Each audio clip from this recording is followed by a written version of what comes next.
आदित्य ठाकरेंनी राहुल गांधी होणं टाळावं, मतचोरी प्रेझेंटेशनवरून मुख्यमंत्री फडणवीसांनी आता टोला लगावल्याचं पाहायला मिळतं।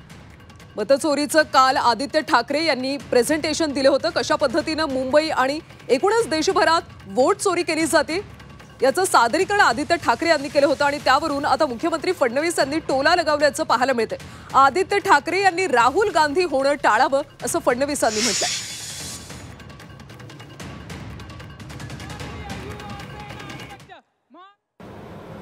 राहुल गांधींनी मोठी स्क्रीन लावून त्याच्यावर इकडून तिकडे येरझाऱ्या घालायच्या आणि खोदा पहाडवर चूहा भी नहीं निकला अशा पद्धतीचं वक्तव्य करायचं।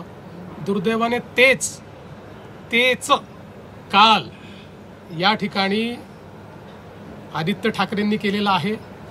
माझी एवढीच अपेक्षा आहे, मी काय बोलणार नाही।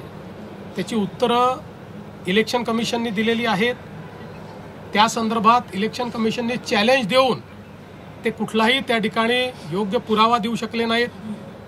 त्याच्यामुळे माझी एवढीच अपेक्षा आहे की किमान तुम्ही राहुल गांधी बनू नका।